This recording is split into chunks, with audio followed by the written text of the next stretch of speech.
I have slides. I can't say 10 words without having slides in front of me. Hopefully you can read this. My intention is, over the course of 2 weeks, and again, I'm not sure when I'll be doing the second week, but we're going to be focusing on young Earth creation topics. And tonight, my intention is to talk about how the secular worldview came to be so predominant to where it is without a doubt the way the world thinks about this. And I'm going to ask you to, as I go through stuff, I'm going to ask you to imagine you're a college freshman and you have a little bit of science training in high school, but you want to be a science major, you're a college freshman, and you're introduced to these topics at a secular school setting. And imagine how easy it is for a college freshman to become convinced that this secular worldview is the correct worldview. And again, that's what he's going to get taught. Let's see. Wait a second.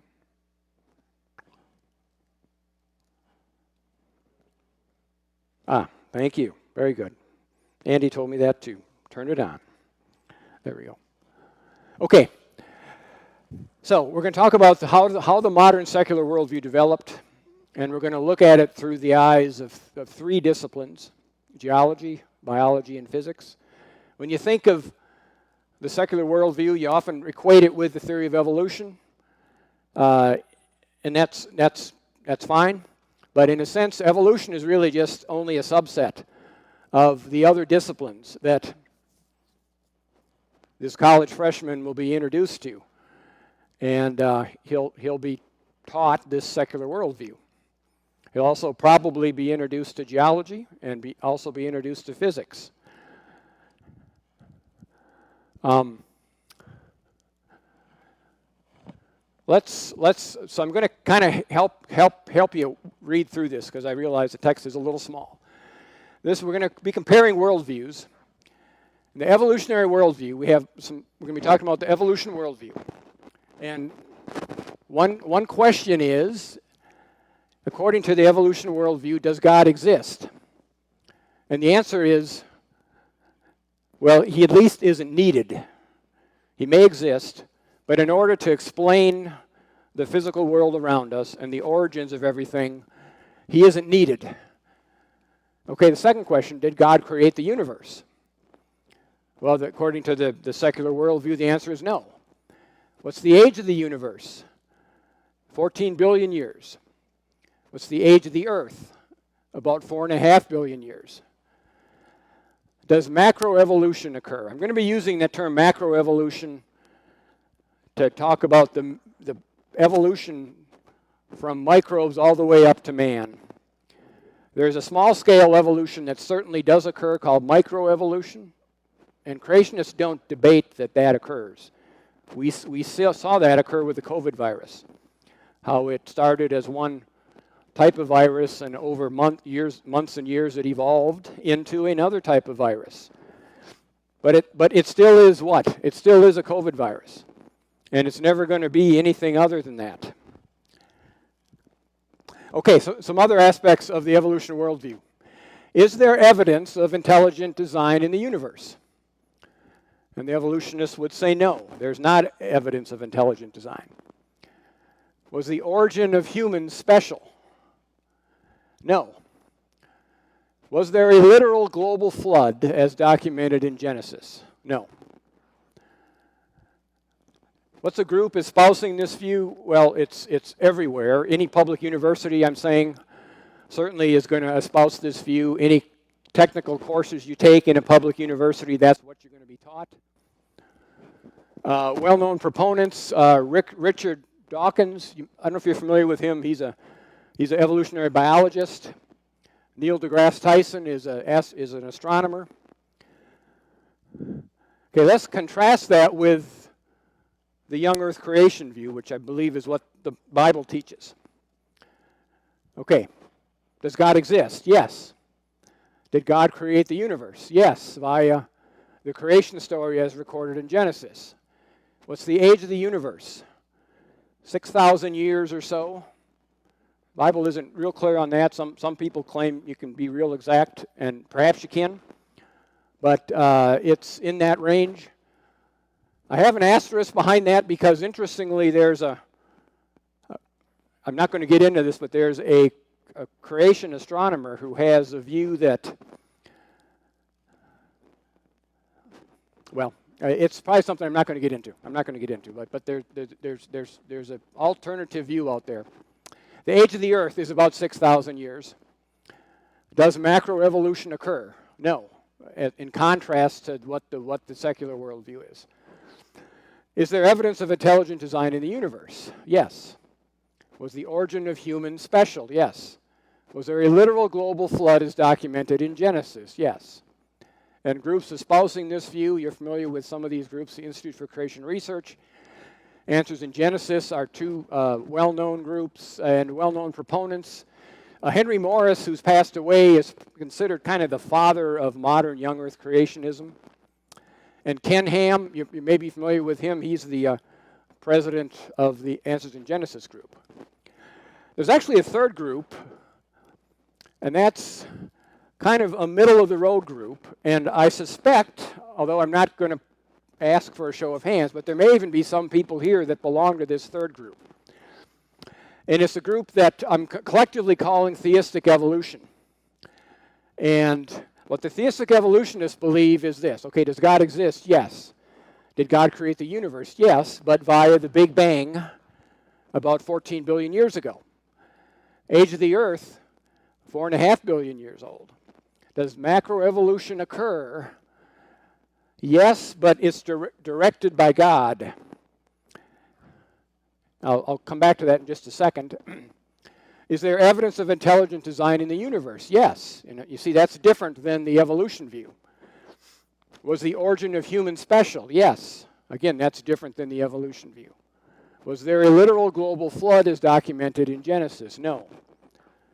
So they're old earthers, this theistic evolution group. And a group that a proponent of that group, you may have heard of the group called the Discovery Institute. And they have a couple well-known proponents, Stephen Meyer and Michael Behe. If you've ever read Darwin's Black Box, these guys actually, even though they're old earthers, they probably do the best job of challenging microevolution or macroevolution. They do a better job, they probably do the best job of challenging macroevolution of any folks out there. And that's kind of why I say under macroevolution, does it occur? They say it occurs, but God directed it. And the reason they say that is because they can't figure out how through totally naturalistic processes macroevolution occurs. In other words, how species evolve from one to another. Now, that's all I'm going to say about the theistic evolution group tonight. I'm going to focus on the evolution side and the young earth creation side. Okay, we're going to turn to 2 Peter 3, verses 3 through 8. Now, you might think a lesson on the flood would focus on Genesis, but this is an extremely interesting passage in 2 Peter. It's a prophecy. Interesting about Peter. Peter's name stands for the rock, right? So Peter was a geologist, I think. And actually, in the discipline of geology, the study of rocks is actually called petrology. And oil is actually, petroleum is actually rock oil. So I really think Peter was a geologist. But in this passage in 2 Peter, let's just read through this. This is a prophecy. Knowing this first, that there shall come, this is out of the King James Version, there shall come in the last days scoffers walking after their own lusts, and saying, where's the promise of his coming? So the scoffers are saying this. Where's the promise of his coming? Where's the promise of Jesus coming? For since the fathers fell asleep, all things continue as they were from the beginning of creation. Verse 5, for this they are willingly ignorant of. They're willingly ignorant of this, that by the word of God the heavens were of old, and the earth standing out of the water and in the water. That, I believe, is a reference to creation. And I'm going to talk a little bit later. I think it's a specific reference to day 3 of creation.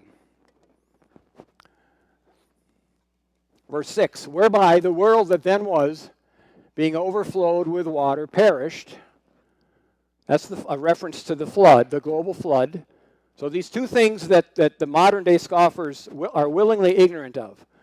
They're willingly ignorant of the biblical account of creation. They're willingly ignorant of the flood. And they're also willingly ignorant of a third event that's going to come in the future. Verse 7, the heavens and earth, which are now, by the same word are kept in store, reserved unto fire against the day of judgment and perdition of ungodly men. Beloved, be not ignorant of this one thing, that one day with the Lord is as 1,000 years, and 1,000 years is one day. It's real interesting that last verse is in here. And when I circle around back to this verse at the end, we'll see why. Okay, let's talk about geology for a second. And let's talk about James Hutton, a famous British geologist who lived in the 1700s. He developed, through the course of his study of geology, he developed a concept or a principle known as the principle of uniformitarianism.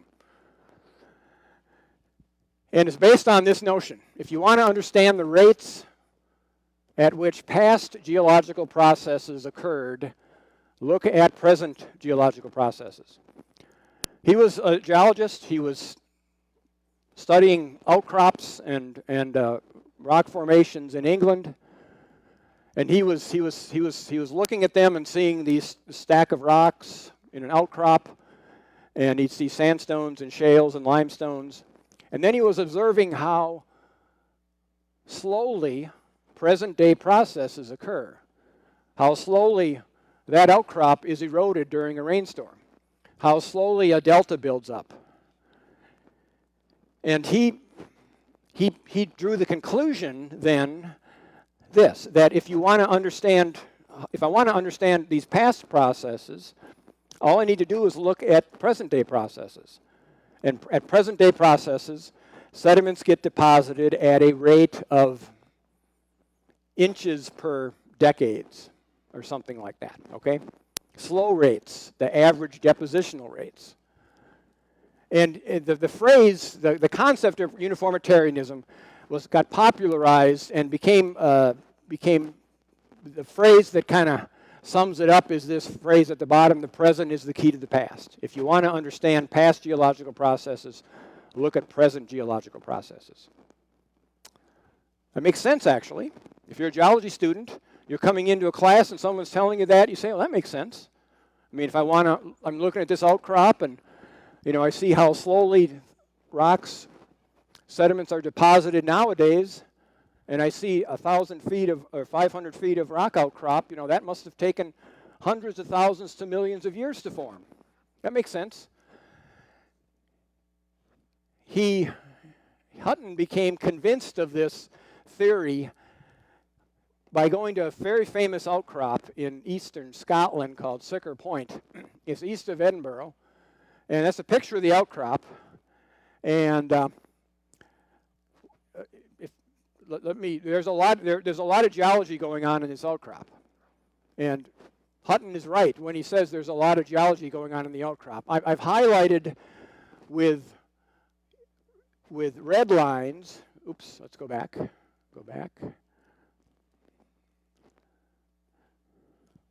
I've highlighted with red lines. I've highlighted with red lines the dipping nature of these bottom rock formations. You see that? A couple of red lines highlighting that. I've highlighted with yellow lines the dipping nature of this overlying rock formation. You see that? It's much flatter. And then I've highlighted the boundary between the lower rocks and the upper rocks by this boundary right here, which in geology language is called an angular unconformity. There's an angle between the beds at the bottom and the beds on top. An angular unconformity. There we go. When he interpreted this outcrop, he understood there to be at least 5 processes to have occurred to cause this outcrop to form. The first process is that the underlying rocks had to be deposited, and they were likely deposited pretty much horizontally. The second step is those underlying rocks were tilted by a mountain building event or some tectonic event. That's the second event. The third event is the top of the underlying rocks was eroded, and that creates this what we call the angular unconformity. The fourth event, the overlying beds are deposited. And the fifth event is that everything's weathered away to form the current configuration we see right now. So, if you combine this principle of uniformitarianism with all of these events, I mean, you're talking hundreds of thousands of years for these rocks to be just deposited, and then hundreds of thousands of years for them to be tilted, and then hundreds of thousands to millions of years for them to be eroded, and so forth. And you end up convincing yourself that there's 30 to 40 million years of geological processes just in this outcrop. And this outcrop is actually, in the geological community, is actually considered almost like holy ground. And I'm serious. You can Google Sicker Point, and it's almost considered holy ground, because this is where Hutton convinced himself that this principle of uniformitarianism is true, and that it takes hundreds of thousands to millions of years for the rocks that we see to be deposited, and for us to see for the rocks that we see to have gotten there.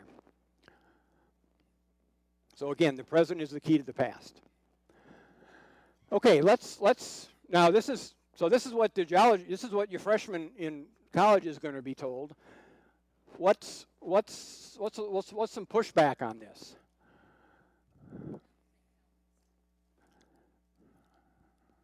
Okay, there we go. We're going to look at this is a close-up view of a thin laminated brown shale. And you see the scale there of 2 inches. And you see in the uniformitarian interpretation, you see all these fine layers in here? In the uniformitarian interpretation, each of these layers would take a couple years to be deposited. So just this 2-inch layer would take, a couple hundred years to be deposited. And this is just 2 inches. And this is a part of an outcrop that's thousands of feet thick. Well, let's see. What's the creation view? The creation view is that each layer represents not a few years, but a few hours, or even a few minutes of deposition during the catastrophic flood. Well, is there any evidence that deposition can occur this fast? And you're right. We're going to go to Mount St. Helens. Eruption of Mount St. Helens is a good analog for catastrophic deposition. The picture on the left is Mount St. Helens before it blew its top in 1980, and then there were some subsequent eruptions. And you see in the picture on the right shows the current view of Mount St. Helens. It's catastrophic deposition. During the course of this catastrophic deposition that occurred in hours, we deposited, you see on the right, you see the person standing there? This thick sequence was deposited in a matter of hours. And if you look carefully at some of the rocks there, they look just like that fine-grained, laminated brown shale that an evolutionist would say would take decades and hundreds of years to be deposited. But here we have evidence of catastrophic deposition occurring in hours. So now I guarantee that your freshman isn't going to hear this in college. He's not going to hear this. But and that is the crux of the geological interpretation of creation geologists, is that the flood deposits, because of the extremely catastrophic nature of the global flood, thick deposits were able to be laid down very quickly. In the course of a year, essentially, the entire, most of the rock record was deposited.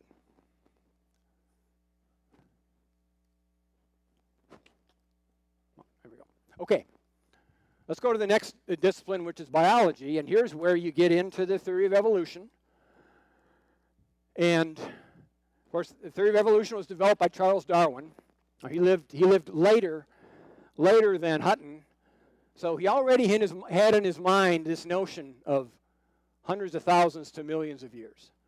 We didn't have absolute ages on things yet. We're going to get to that when we talk about physics.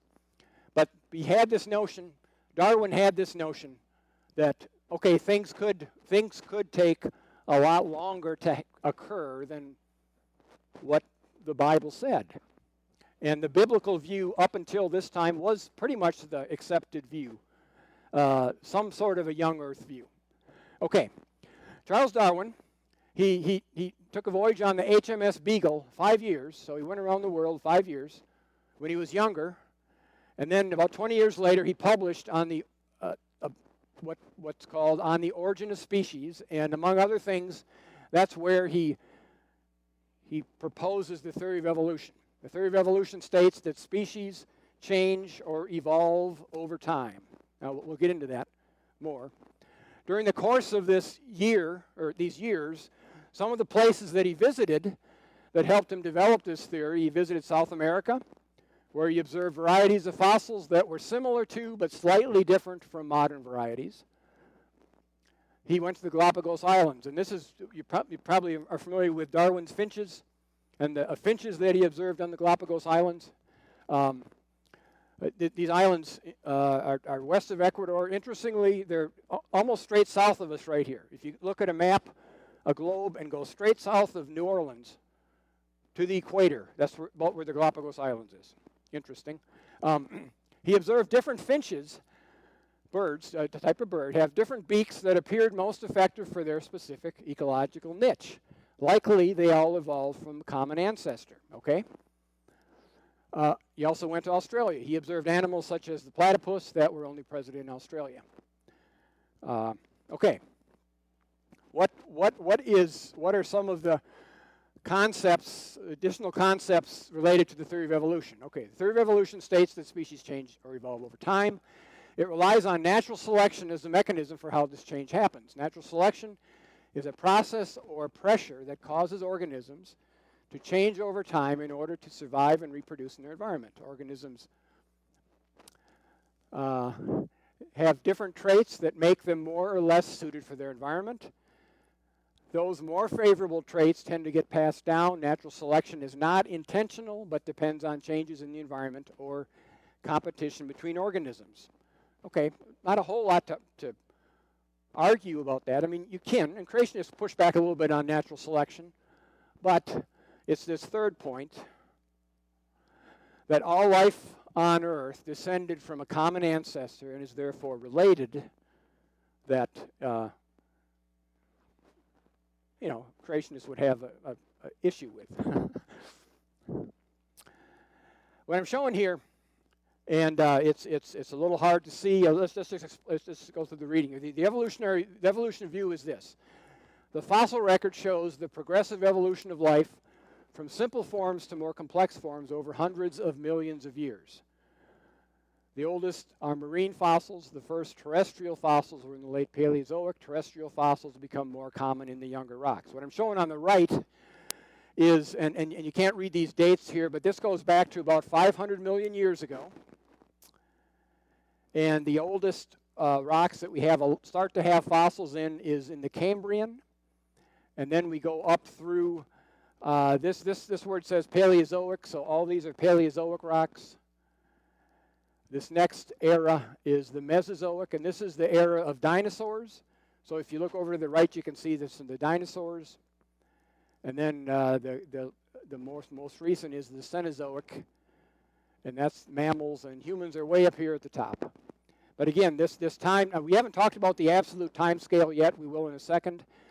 But again, your college student is going to get presented this, and he's going to start getting convinced of this. He'll be shown maybe something like this, a tree of what's called the tree of life. In the theory of evolution, all life evolved from a common ancestor. Now this tree of life It starts back here, which is about 3.5 billion years ago. That's when, even though the Earth is about 1 billion years older, the oldest fossils, evolutionists will say, are about 3.5 billion years old. Now, creationists don't believe that, okay? You realize I'm saying some things that creationists don't believe. Okay.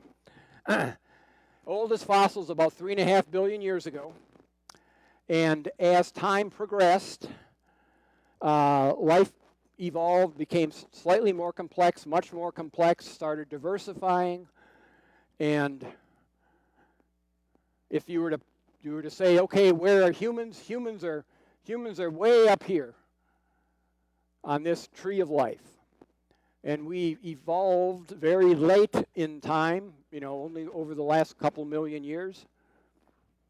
But notably, we're related. If you go back far enough in time, we're related to a tree, and we're related to insects. We're related to the birds because all of those life forms are endpoints on this tree of life also. And again, you go back far enough, and we're cousins. We're cousins to everything, okay? You feel like the tree is your cousin? I don't know. Okay. And then he'll be presented this type of information. He'll be presented these proofs of evolution. And the professor will say, well, there's a universal genetic code. All cells on Earth, and this is true, actually. This first thing is true. All cells on Earth, from our white blood cells to simple bacteria to cells in the leaves of trees, are capable of reading any piece of DNA from any life form on Earth. We're all DNA-based life forms. Does that prove we evolved from a common ancestor? I don't think it does. What does it? What would the creationists say to that? That was just part of the way God designed things, right? That was part of God's design, the way He engineered life. He engineered all life to be DNA-based life. The evolutionists take that same data and say that proves that we're all related. They'll look at the fossil record, and they'll claim the fossil record supports evolution. And let me jump down to the bottom one. And here's a common thing that evolutionists will do: bacterial resistance to antibiotics. They will use known examples of microevolution, and that's what this is, bacterial resistance to antibiotics. They will use known examples of microevolution that no one disagrees with, and they will use that to support macroevolution. Well, that's kind of a bait and switch. No one argues that this happens, and it's the variety of life is behind all that. It has nothing to do with macroevolution. Look at my time. This was the one thing. I think I'm going to skip this. I'm going to summarize this in this slide right here. Okay. There are many examples. The notion of that thing that I skipped over is about the Cambrian explosion. The explosion of life at the beginning of the Cambrian, and how there are virtually no transitional fossils in rocks older than these Cambrian rocks that the Cambrian fossils would have evolved from. There are no transitional fossils older than them. And that's the case with a lot of life forms in the fossil record. There is, again, these are other examples where large groups of fossils are found with little to no evidence of older transitional fossils. Dinosaurs are an example. You hear about dinosaurs all the time, but yet what evolved to become dinosaurs, modern science doesn't have a real good answer for that. Fish. Fish are around way back in some of the oldest rocks. What creationists would call some of the earliest flood deposits. But what did fish evolve from? What did insects evolve from? What did trees evolve from? Trees in the fossil record just appear. This is very common that these fossil types, large varieties of them, just appear in the fossil record very suddenly. Now, of course, this is something that creationists and evolutionists argue about. The evolutionists will say, no, we have transitional fossils to support that lead to this, but their worldview says they have to have that, right? The evolutionist worldview, and this was a point I want to make. If your worldview says that you need to explain everything around you only by natural processes, which the evolutionist does, actually the theory of evolution is a pretty good theory. And that's what the college freshman is going to be taught. He's going to be taught that you need to explain everything only through natural processes. The creation view is not that it's a tree of life, but it's actually a forest of life, with each tree in the forest being a kind. So humans, while on the evolutionary tree of life, they're way up here. And again, this is a timeline here going from 3.5 billion years ago to the present. And we've only been around for about 1 million years of that, or plus or minus, depending on when you say Homo sapiens actually started, whatever. But in the creation view, again, everything is much younger. Now notice the flood was a big filter. And the flood was an extinction event, no question about that. A lot of things became extinct after the flood. But humans, as opposed to just being around at the very, very end of time, according to this super long time scale, we've always been here. We've always been here. And we coexisted with a lot of things that if you told an evolutionist that humans coexisted with dinosaurs before the flood, they would think you're crazy. But the biblical view, I think, is that, yes, we coexisted with dinosaurs before the flood. Maybe even after the flood. There's some debate about that. But okay. Okay. Now, I've been telling you this stuff that your freshman in college isn't going to hear. So he's just hearing the evolution side. And then he's going to come and what he's learned so far is that the principle of uniformitarianism in geology says that in order to explain all the rocks we see, just imagine the Grand Canyon and the thousands of feet of rock.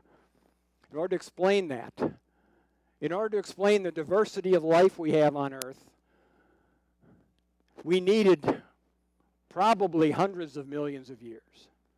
But they didn't have an absolute time frame. And that's where the third discipline comes in, which is not just physics, but it's actually nuclear physics. So you're going to learn a little nuclear physics tonight. That's my problem. I'm pointing the wrong way with this thing. Okay. Here's a couple of things we're going to learn about nuclear physics. We're not going to learn, we're going to focus in on one thing. We're going to talk about the discovery of radiation, which occurred in 1896 by Henry Becquerel, along with Pierre and Marie Curie. They won a Nobel Prize for that in 1903. So first we had the discovery of radiation. That involves nuclear decay. Let's talk about nuclear decay. Nuclear decay is where we have radioactive parent isotopes. In one case, it's an isotope of uranium, uranium-238. It decays at an exponential rate to a stable daughter isotope, lead-206. The rate of decay is measured in terms of half-life, the amount of time it takes for half of the parent to decay. I'm going to show you some graphical slides which show this, I think, pretty simply. The third point, this is where it gets into what we're talking about, age dating of rocks. As a result of these discoveries, geochemists realized that maybe we can date rocks, determine when the rocks formed. Okay, certain minerals contain radioactive isotopes. Radioactive parent isotopes decay to form stable daughter isotopes. The ratio of the parent to daughter isotope can be used to determine when the mineral formed, often used to estimate when a volcanic event occurred. Okay. This concept was developed about 120 years ago or so, 100 to 120 years ago. starting to realize, geochemists realize maybe we can, again, geology and biology are telling me we have hundreds of millions of years of Earth history. Here we can perhaps pin actual ages onto rocks, perhaps. And again, your college freshman is just going to be taught how it can work and not going to be taught how it maybe doesn't work. So one way of envisioning this is kind of like an hourglass, where in the top part of the hourglass is the parent isotope, and as time goes on, it decays to form the daughter isotope in the bottom of the hourglass. But we're going to look at a chart here, and this is a chart showing the exponential decay and the concept of half-life. And the points I want to make on here is that the x-axis, this axis here, is time, and this axis is abundance of the two isotopes. You start out at time 0, right here in the left, in the lower corner, and you have all of the parent isotope, and as time goes on, this parent isotope decays, and you start building up the quantity of the daughter isotope, okay? Okay. Let's assume the half-life is 100 years. So let's assume that this point right here is 100 years. So from here to here, 100 years have occurred, okay? And what's happened to the abundance of the isotopes? The parent isotope has decayed by half. That's the definition of half-life. The daughter isotope, each daughter isotope comes from the parent isotope. So if you measure a sample and you find equal concentrations of the parent isotope and the daughter isotope, the age of that sample is going to be one half-life. And in this case, a half-life is 100 years, so the rock would be 100 years old. You got it? This is thrilling, isn't it? It gets better. Okay. These isotopes, each radioactive isotope pair has a unique half-life. And what I've highlighted on here are some very commonly used radioactive isotopes, where the parent, in this case, the parent is uranium, a certain isotope of uranium, and over time it decays to lead, 206. It takes 4.5 billion years for one half-life to occur, okay? Potassium-40 decays to argon-40, 1.2 billion years. Rubidium, strontium, 49 billion years. Now, you're probably more familiar with carbon.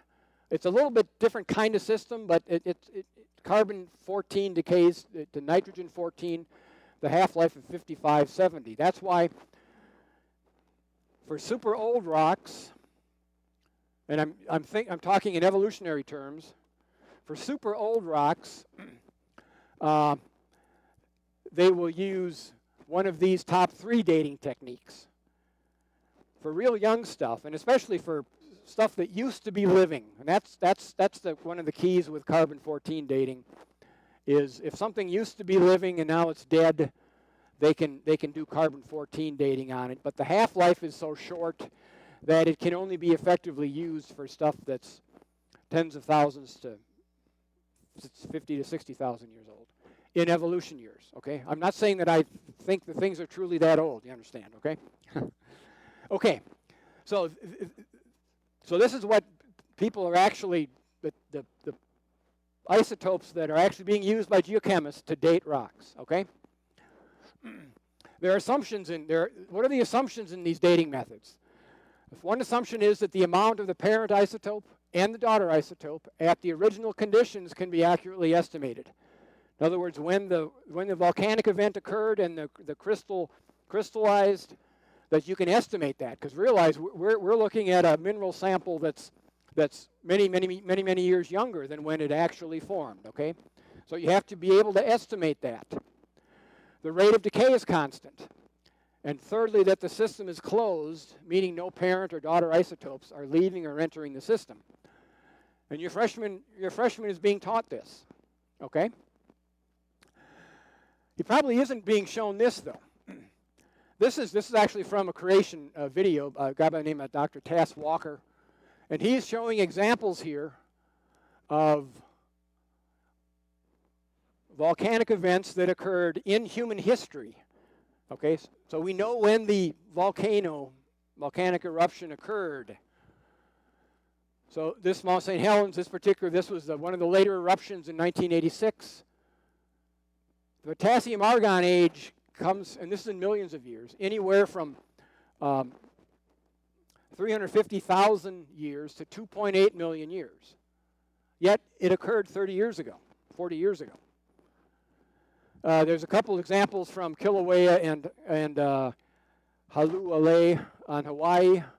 Again, recent events, and the potassium argon dates range, in one case, anywhere from 0 up to 22 million years. This second one, again, about 200 years ago, and the dates range anywhere from 160 million years to 3.3 billion years. So why would you trust dating techniques that provide unreliable dates? This is a sentence you got to think about. Why would you trust dating techniques that provide unreliable dates for rocks of known ages? Why would you trust those same dating techniques to provide you reliable dates for rocks of unknown ages? Well, that's what modern science does, though. They're dealing with this second part of this clause. They're trusting the ages that the isochron techniques give them, and they're claiming, even though they don't know when the rocks formed, they're believing the dates. But yet, in cases where we know when the rock formed, we don't believe the dates. Now, they do have an answer for that. They will say that these techniques take a while to kick in, kind of. But, really? Okay. Let's see. Okay. I'm gonna jump ahead, I think. In spite of all that, the concept of radiometric dating is probably even more foundational to the secular worldview. It is as foundational to the secular worldview as the principle of uniformitarianism and the principle of evolution. In fact, if I were talking, I spent 38 years in the oil industry. If I were talking to someone in the oil industry about a rock formation, and I said, how old is that rock formation? And he would say it's 20 million years old. And I would say, well, how do you know that? Well, the first thing he'd say is because of the fossils that are around the rock formation. When we find those fossils, we know the rocks are 20 million years old. But how do you know they're 20 million years old? And he would say, oh, you want to know how we know how old it is. That's because this layer, I can trace across to the edge of the basin to a volcanic layer that we did isotope dating on, and we got the age of 20 million years. So these three disciplines, they go together. And you had geology and biology giving general science this notion that we needed millions of years to explain how things got to be where they are. Radiometric dating put actual ages onto things. That time chart I showed, where you couldn't see the numbers, but the numbers were showing the ages. Those ages all come from radiometric dating techniques. And creationists, even though we identify with and appreciate some of the difficulties, we actually think that there actually are some valid points to radiometric dating. In other words,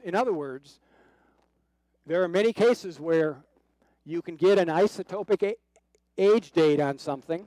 Let's say it's 500 million years, let's just say. And creationists would say, well, okay, the isotope ratios truly suggest that 500 million years worth of decay has occurred. Well, how does that work? Well, there's a concept out there that a number of creationists are endorsing, and it's called the concept of accelerated nuclear decay. If you recall the three assumptions of radiometric dating, one of them is that there's a constant decay rate. Accelerated nuclear decay says no. There perhaps were times in Earth history when this rate of decay actually was greatly accelerated.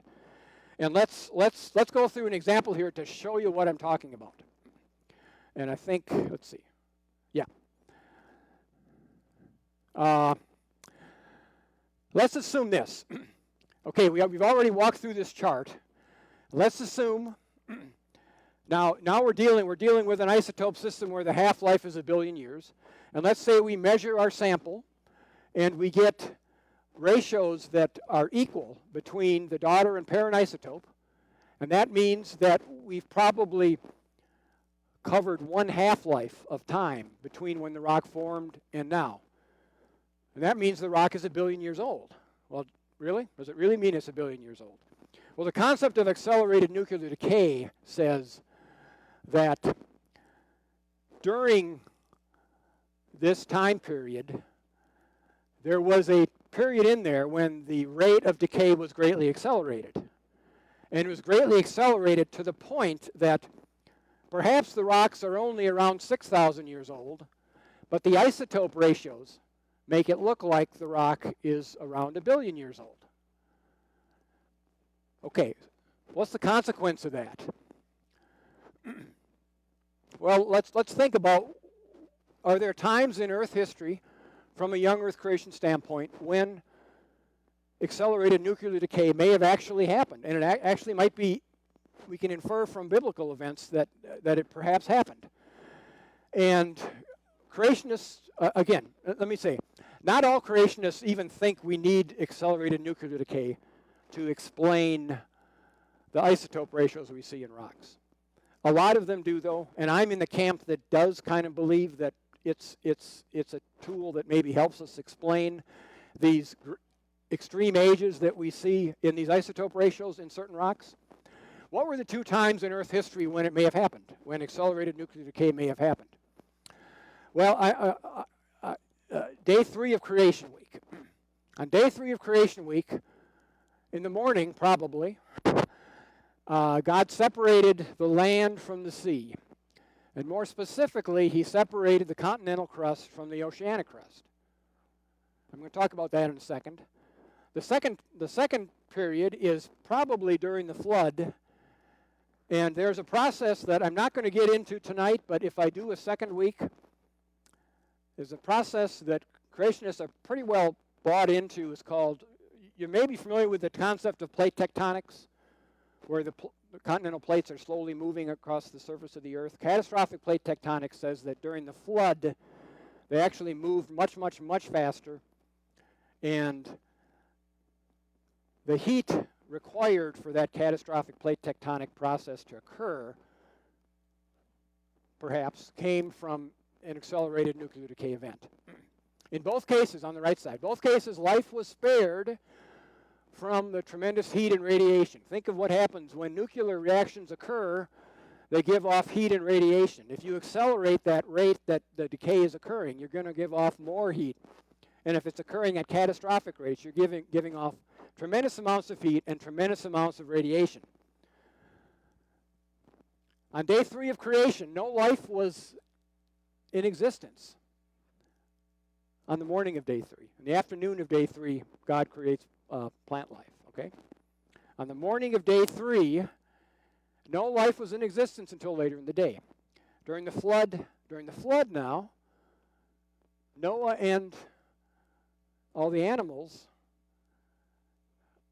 I believe that God supernaturally, in Genesis 7:16 says, and the Lord shut them in. I believe they were supernaturally protected. So, let's talk about this day 3 creation week. Okay, I'm actually doing better than I thought. On the right here, I have a cross-section through the upper part of the earth from day 1 of creation, where God created. If you envision the earth on day 1 of creation, there was water everywhere on the earth. There were no land masses. There was water everywhere. So we have water, we have the original crust, and we have the original upper mantle.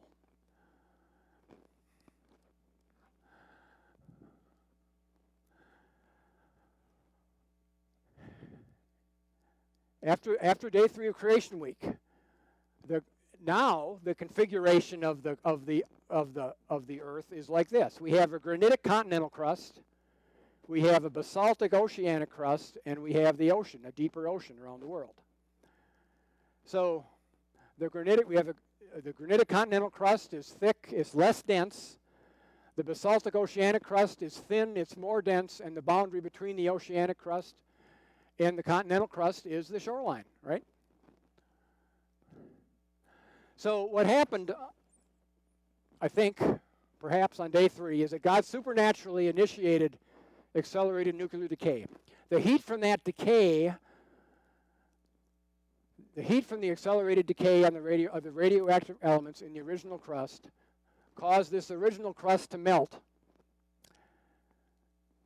Then God supernaturally separated the granitic crust, because they're different compositions, but they were all mixed in.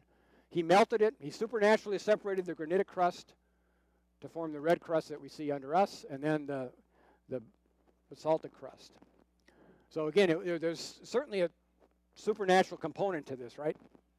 But that's one time when this event could have happened. Okay, let's jump back to this verse. I'm just about done here. Go back to these verses in 2 Peter. We talked about how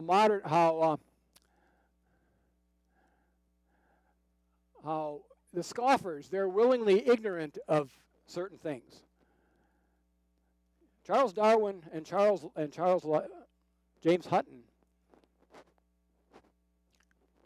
I believe, were willingly ignorant of biblical teaching when they were looking for ways to come up with a non-biblical explanation for the origin of things. They were willingly ignorant. And that continues today. But, okay, let's jump to verse 5. Verse 5. For this they are willingly ignorant of, that by the word of God, the heavens were of old, and the earth standing out of the water and in the water.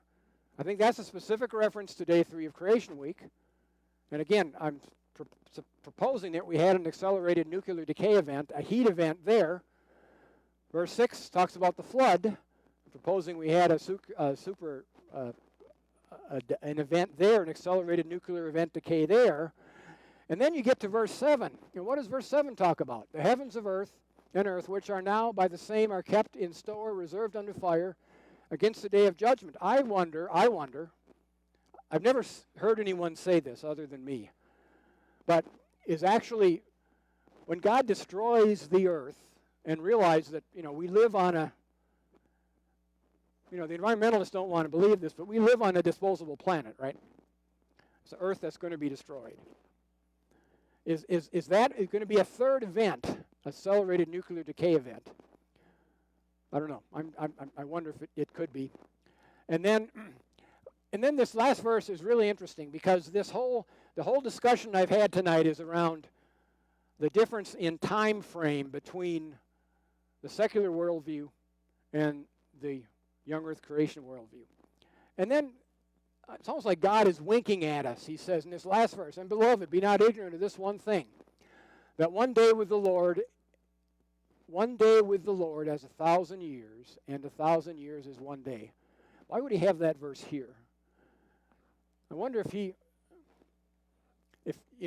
knew, obviously he knew, he prophesied that in the end days, old earth views were going to come to be an accepted way of looking at things. I don't know. Okay, I think this is my last slide. Yep, this is my last slide. A few comments on young earth view of science. God intends us to learn about the world around us, but also wants us to use the Bible as a guide. The study of the sciences is composed of observations and interpretations. If in our studies we make interpretations of data that clearly contradict the Bible, we should question our interpretations. If our interpretation of the rock record requires millions and billions of years, then our interpretations are wrong. If our interpretation of biology requires millions and billions of years of evolution, then our interpretations of biology are wrong. If our interpretations of radioactive isotope ratios require millions and billions of years, then our interpretations are wrong. And that's it. Thank you. Let's close in prayer. Lord, we thank you for this time we could gather together look into your word and look into, again, how your word, what we believe is the clear teaching in your word about the age of the earth. And just pray, Lord, that this teaching would go forth. In your name we pray. Amen. Amen. Thank you. What's the time? Yeah, I'm here for questions as long as you want to. I know it doesn't require practice.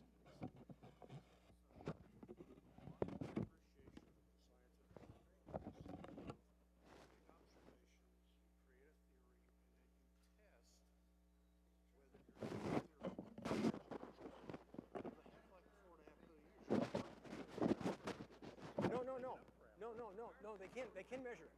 No, they can't. No, you don't. Anything else is an estimate or a guess. I'm actually convinced